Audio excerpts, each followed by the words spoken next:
Type करके। आइए बात शुरू करते हैं। ये मेरा बेटा अगला क्वेश्चन है और मेरी बात का ज़रा जवाब दीजिएगा।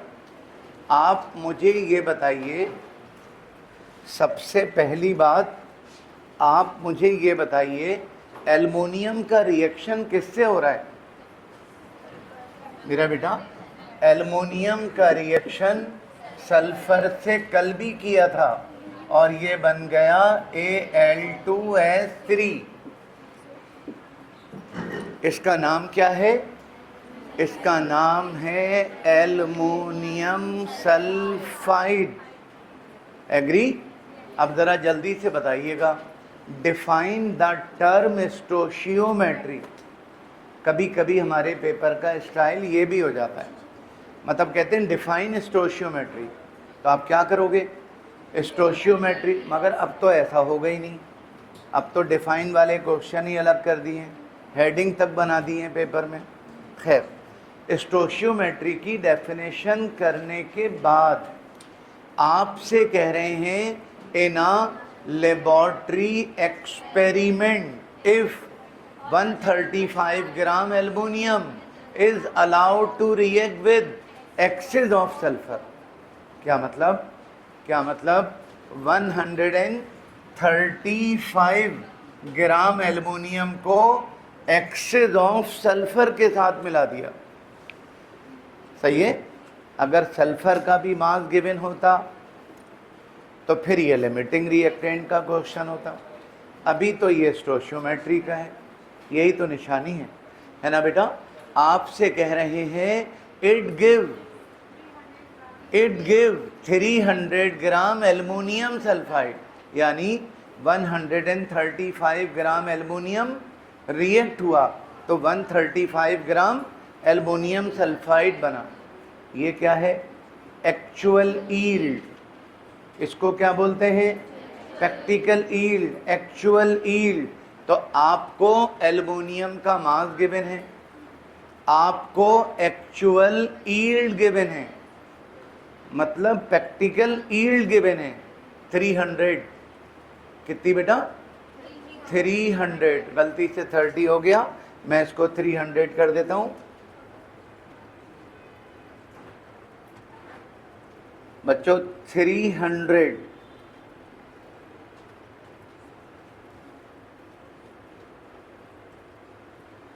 चलिए, तो बात आपसे ये हो रही थी,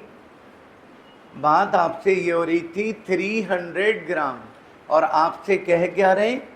as given in the following equation determine percentage yield. और ये बात मैंने आपको कल भी कही थी कि परसेंटेज यील्ड मालूम नहीं कर सकते जब तक थ्योरेटिकल यील्ड ना हो। तो थ्योरेटिकल यील्ड स्टोशियोमेट्री करके हम मालूम करेंगे, है ना बेटा? बताओ सबसे पहला काम, जल्दी बोलिए। सबसे पहला काम, सॉल्यूशन की हेडिंग बनाकर इक्वेशन लिखेंगे और इक्वेशन लिखने के बाद जिसका मास गिवन है उसके नीचे उसका मोलर मास। एल्युमिनियम 27 2 54 और सल्फर के नीचे डैश डाल दिया, एल्युमिनियम सल्फाइड। एल्युमिनियम 27 2 54, सल्फर 32 3 96 और ये बन गया 150।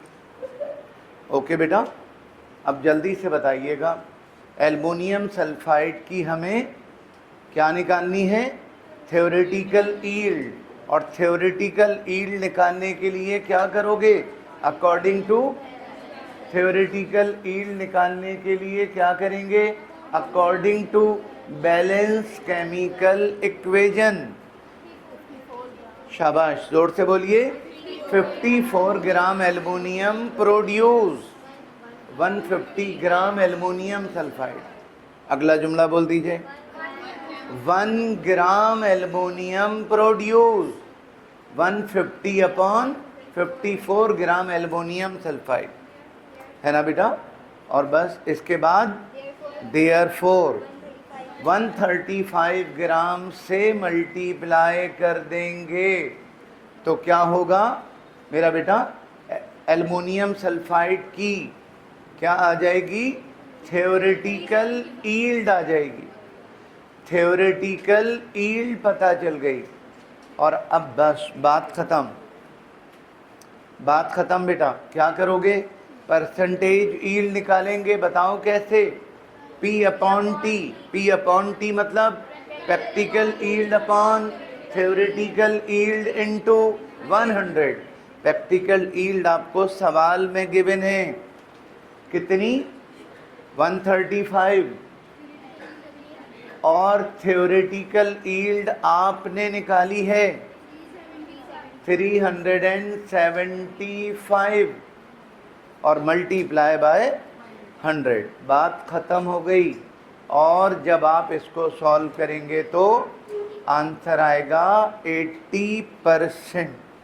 इसका मतलब आपको जो प्रोडक्ट मिलेगा वो 100% हरगिज़ नहीं होगा, 80% मिलेगा। क्योंकि 100% हमें एक्चुअल ईल्ड नहीं मिलती।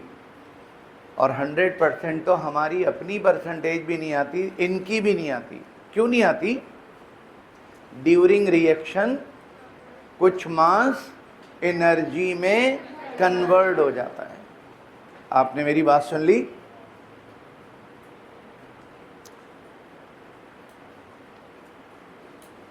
चलें स्लो बच्चे बेटा, इसको घर जाकर कंप्लीट करेंगे। आगे चलते हैं क्वेश्चन नंबर 17 की तरफ। और हमारा क्वेश्चन नंबर 17 ये रहा। अब ज़रा जल्दी से बताइएगा बच्चों, जल्दी से बताइए। इसमें लिखा हुआ है define limiting reactant. Limiting reactant क्या करोगे? डिफाइन करेंगे।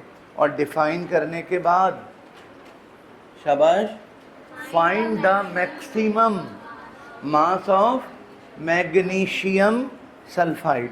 मैग्नीशियम सल्फाइड का मैक्सिमम मास निकालना है दैट कुड बी प्रोड्यूस। बोलिए, that could be produce if 48 gram of magnesium react with 38 gram oxygen as per equation below। जल्दी से बताइए एक जुमला इसके बारे में। ये सवाल प्रैक्टिकल ईल्ड का है, परसेंटेज ईल्ड का है, या मास मास रिलेशन का है? हद हो गई, आप बता ही नहीं रहे। अरे मेरा गुड्डा, दो रिएक्टेंट हैं, दोनों का मास गिवन है। इतना सा तो जवाब है यार, पता नहीं क्यों याद नहीं रह पा रहा आपको। अगर दो रिएक्टेंट हो और दोनों का मास गिवन हो, इसका मतलब लिमिटिंग रिएक्टेंट वाला तरीका अप्लाई करेंगे, भले लिमिटिंग रिएक्टेंट पूछा हो या ना पूछा हो। तो जल्दी से मुझे बताइए, mass of magnesium, mass of oxygen, है ना बेटा? और लिमिटिंग रिएक्टेंट तो पूछ ही नहीं रहे, मास ऑफ मैग्नीशियम ऑक्साइड पूछ रहे हैं। लिमिटिंग का नाम तक नहीं है ना भाई? नाम हो या ना हो, सवाल तो लिमिटिंग रिएक्टेंट का ही है।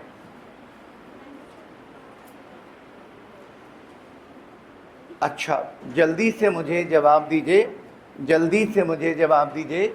सबसे पहला काम क्या करेंगे? सबसे पहला काम क्या करेंगे?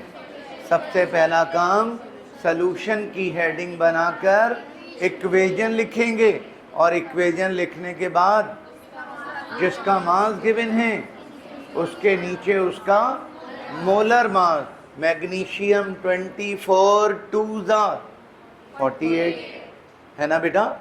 Oxygen 32, magnesium oxide 24 plus 16 multiply by 2, ये बन जाएगा 48, ये बन गया 32 और ये बन गया 80 ग्राम। और वो जो पैराग्राफ हम क्लास में लिखा करते थे उसके लिए तो मैंने आपको कल ही मना कर दिया था। अब बेटा नीड नहीं है, फालतू कामों की अब ज़रूरत नहीं है। बताओ क्या करोगे? According to balance chemical equation, आगे बोल दीजिए। 48 gram magnesium produce 80 gram magnesium oxide, और आगे बोल दीजिए 1 gram magnesium produce 80 upon 48 gram. मगर 1 ग्राम करने की ज़रूरत क्या है? क्यों 1 ग्राम करने की ज़रूरत क्या है? क्यों? अजीब बात है, मोलर मास भी 48 है और हमें जो मास गिवन है वो भी 48 है। तो हमें यही तो पता करना है कि 48 ग्राम से कितना बनेगा, पता चल तो गया। अब यूनिटरी मेथड लगाने की ज़रूरत नहीं है। अगर ये 48 की जगह 47 होता तो फिर यूनिटरी मेथड लगाते, पहले 1 ग्राम से निकालते फिर 47 से निकालते। लेकिन मोलर मास भी 48 और गिवन मास भी 48, तो एक लाइन में जवाब आ गया। बताओ बेटा अब क्या करोगे? अब क्या करोगे? अगर किसी बच्चे की समझ में ये बात नहीं आई है तो बता दीजिए, पूरा करके दिखा देता हूँ। 48 जी करके दिखाऊं? ज़रा जल्दी से मेरी बात सुने बच्चों। आप अगर ये करें जी, सबसे पहली बात 48 ग्राम मैग्नीशियम प्रोड्यूस, जी आगे बोलिए 80 ग्राम मैग्नीशियम ऑक्साइड। चलें सपोज करें हम नहीं समझ रहे बात को, तो जैसे जो समझा हुआ है वैसे कर लो। 1 gram magnesium produce 80 upon 48 gram magnesium oxide, और good day there for 48 gram produce 80 upon 48 into 48 gram magnesium oxide. 48 से 48 कैंसिल हो गया मेरा गुड्डा, पागलपन करने के बाद भी जवाब वो ही आया, तो पागलपन करने की ज़रूरत ही नहीं है ना? कॉमन सेंस की बात है। 48 ग्राम से कितने ग्राम बनेगा ये पूछ रहे हैं, और 48 ग्राम से कितने ग्राम बनेगा ये तो पहले ही स्टेप में पता चल गया। तो ऐसे करने की, ये बेवकूफ़ाना काम है, ऐसे करने की ज़रूरत नहीं है। चलो जल्दी बताओ। सिमिलरली मेरा बेटा 32 gram oxygen produce 80 gram magnesium oxide, आगे बोलिए 1 ग्राम ऑक्सीजन प्रोड्यूस 80 अपॉन 32 ग्राम मैग्नीशियम ऑक्साइड। और बोल दीजिए, ख़त्म कर दें बात को। 38 gram oxygen produce 80 upon 32 into 38, है ना बेटा? आंसर आ गया 95 ग्राम। एक रिएक्टेंट ये कह रहा है, हालांकि वो ज़्यादा है, हालांकि मैग्नीशियम ज़्यादा है मगर प्रोडक्ट कम बना रहा है, और ऑक्सीजन कम है मगर प्रोडक्ट ज़्यादा बना रहा है। हमें इससे लेना देना नहीं है कि कौन सा रिएक्टेंट कम है कौन सा ज़्यादा है। हमें तो बस ये देखना होता है कि प्रोडक्ट किससे कम बन रहा है। तो प्रोडक्ट कम किससे बन रहा है? मैग्नीशियम से कम बन रहा है। तो इसका मतलब क्या हुआ? मैग्नीशियम लिमिटिंग रिएक्टेंट हुआ, और लिमिटिंग रिएक्टेंट से जो प्रोडक्ट मिलता है वो हमारा आंसर होगा। तो कैसे लिखोगे? From calculation we got that magnesium is the limiting reactant and hence 80 gram magnesium oxide will be formed.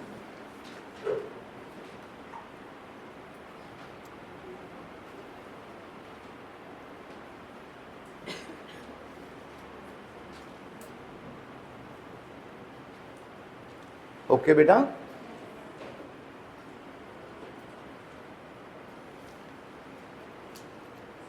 चलिए चलो बच्चे घर जाकर इसको कंप्लीट करेंगे और कल वाले तमाम न्यूमेरिकल आज इंशाल्लाह आपको मिल जाएंगे और आज वाले भी मिल जाएंगे। तो घर जाकर जो स्लो बच्चे हैं वो अपना काम खुद से कर लीजिएगा। आइए बात शुरू करते हैं। बच्चों ज़रा जल्दी से बताइएगा, the density of certain gas, क्या मतलब? अच्छा, गैस का नाम नहीं बता रहे, गैस का बच्चों नाम नहीं बता रहे, सर्टेन गैस, मखसूस गैस, पता नहीं कौन सी गैस। डेंसिटी गिवन है 1.43 ग्राम पर डेसीमीटर क्यूब। डेंसिटी की यूनिट कंफर्म करें, यही होगी। डेंसिटी की यूनिट कंफर्म करो, यही होगी मेरा बेटा। डेंसिटी मास अपॉन वॉल्यूम, सही तो है, ग्राम पर डेसीमीटर क्यूब, सही है। आपको डेंसिटी गिवन है सर्टेन गैस, पता नहीं कौन सी गैस की, at 608 torr and 27 degree centigrade. Temperature को हमने केल्विन बना दिया, टेम्परेचर को बेटा केल्विन बना दिया, और शायद प्रेशर को एटीएम बनाना पड़े। कैसे पता चल जाता है, कैसे पता चलेगा? अगर PV is equal to nRT लगी तो फिर कन्वर्ट करना पता चल जाएगा, है ना बेटा। Find the molar mass of the gas and suggest which gas is this, यानी मोलर मास निकालो और बताओ ये कौन सी गैस है। ओके, तो जल्दी से बताइएगा। एक टेम्परेचर है, एक प्रेशर है, तो फिर तो इक्वेशन भी एक ही है, PV is equal to nRT, है ना। तो प्रेशर को ATM में कन्वर्ट करना लाजिम है। मैंने 760 से डिवाइड कर दिया, है ना बेटा। और आपको रिक्वायर्ड क्या है? मोलर मास रिक्वायर्ड है, और गैस कौन सी है ये रिक्वायर्ड है, सही है। चलें जल्दी से बता दीजिए क्या करेंगे, क्या करोगे बेटा? आइडियल गैस इक्वेशन लगाएंगे, आइडियल गैस इक्वेशन इस्तेमाल करेंगे। PV इज इक्वल टू, और N को ब्रेक कर देंगे, N ब्रेक हो गया, शाबाश। इसके बाद वॉल्यूम को इधर और मोलर मास को उधर, यानी क्रॉस मल्टीप्लाई कर दिया। ये लीजिए, आपने देखा वॉल्यूम मेरा बेटा मास के नीचे आ गया, तो मास अपॉन वॉल्यूम बन गया, और मास अपॉन वॉल्यूम का मतलब डेंसिटी, तो खुद ब खुद डेंसिटी बन गई, मतलब DRT अपॉन P। और मोलर मास निकालना है। अब तो मोलर मास निकालना कोई बड़ी बात नहीं है जी बेटा। डेंसिटी गिवन है, R पूरी दुनिया के बच्चे को पता है, और टेम्परेचर हमें गिवन है, प्रेशर भी हमें गिवन है। तो डेंसिटी की जगह डेंसिटी की वैल्यू, R की जगह R की वैल्यू, और टेम्परेचर की जगह टेम्परेचर, और बच्चों प्रेशर की जगह प्रेशर। ऐसा करेंगे जब, तो मोलर मास आ जाएगा 44। और मैंने जब आपको इस किस्म के न्यूमेरिकल करवाए थे तो आपको बताया था कि आप AMU भी लिख सकते हो, लेकिन ग्राम पर मोल लिखो तो ये पढ़ा लिखा पन लगेगा, समझदारी फील होगी कि आपको पता है कि फार्मूले से यूनिट निकलेगी तो ग्राम पर मोल निकलेगी, सही है। चलो कौन सजेस्ट करेगा गैस का नाम? दोबारा बोलिए। कार्बन डाइऑक्साइड का मोलर मास होता है 44। आपने बिल्कुल सही बोला, आपने बिल्कुल सही पहचाना। इधर देखो मेरा बेटा, मैट्रिक में पढ़ा था, ये भी तो गैस है, ये भी तो गैस है। और इस गैस का नाम मेरा बेटा प्रोपेन। ज़रा मोलर मास निकालो। कार्बन 12 3 जा 36, हाइड्रोजन 8, ये भी 44 ग्राम पर मोल। इसका मतलब ये भी हो सकती है, ये भी हो सकती है। क्या ख्याल है आपका? और शायद मुमकिन है, आपको पता होगा, मैंने आपको बताया था लाफिंग गैस कहते हैं इसको, है ना।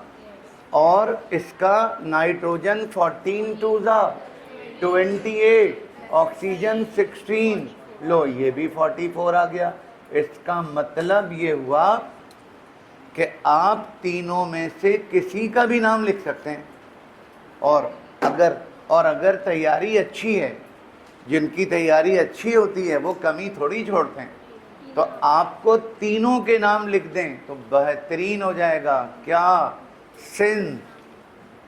जी बेटा बोलिए, सिंस द मॉलिक्यूलर, अच्छा मोलर मॉलिक्यूलर एक ही बात है, molecular mass of unknown gas is 44 ग्राम पर मोल। बच्चों 44 ग्राम पर मोल। Therefore, it is either carbon dioxide, propane और nitrous oxide. Nitrous oxide laughing है। मतलब एक एग्ज़ाम में एक भी नाम लिख दिया तो काफ़ी है, लेकिन मैं तो आपको एग्ज़ाम थोड़ी दिलवा रहा हूँ, मैं तो आपको प्रैक्टिस करवा रहा हूँ, इसलिए बता रहा हूँ। इनमें से कोई एक नाम भी लिख देंगे तो इनफ।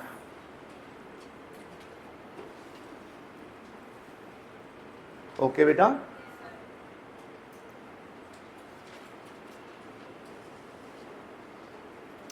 चलें, चलो बच्चे घर जाके कंप्लीट करेंगे। और बात करने जा रहा हूँ क्वेश्चन नंबर 19 पर, और क्वेश्चन नंबर 19 हमारा ये है। अब आप ज़रा मेरी बात को तहम्मुल से सुनेंगे, ओके, और मुझे बताएंगे। इसमें लिखा हुआ है, बोलूँ बात करूँ, इसमें लिखा हुआ है a chemist was working on gas. मतलब कोई केमिस्ट है जो किसी गैस पर वर्किंग कर रहा है ऑफ अननोन आइडेंटिटी। मतलब गैस की आइडेंटिटी नोन नहीं है, मतलब गैस पता नहीं है, अननोन गैस है, उस पर वो वर्किंग कर रहा है। ठीक है, ओके। आगे लिखा हुआ है यूजिंग डिफ्यूजन एपरेटस। और डिफ्यूजन एपरेटस मैंने आपको दिखाया था, वही इधर से एक गैस दाखिल हुई, इधर से दूसरी गैस दाखिल हुई। वो ग्रैम्स लॉ से पहले मैंने आपको डिफ्यूजन करके दिखाई थी, है ना। तो डिफ्यूजन एपरेटस इस्तेमाल करके वर्किंग कर रहा है। ही नोटेड दैट, उसने नोट किया क्या? The rate of diffusion of unknown gas is 70.3 centimetre पर सेकेंड। कल एक लड़की मुझसे कह रही थी कि टीचर से पूछा था कि रेट ऑफ डिफ्यूजन की यूनिट क्या लिखें, तो उन्होंने क्या बोला था? टाइम लिख दें। अरे टाइम कोई यूनिट है? टाइम तो क्वांटिटी है दोस्त, टाइम तो क्वांटिटी है। R is equal to V upon T, ये फार्मूला है, पूरी दुनिया को पता है ना बेटा। सेंटीमीटर क्यूब पर सेकेंड। ये अगर चाहते तो डेसीमीटर क्यूब पर सेकेंड भी लिख सकते थे, लेकिन हमें सेंटीमीटर क्यूब पर सेकेंड।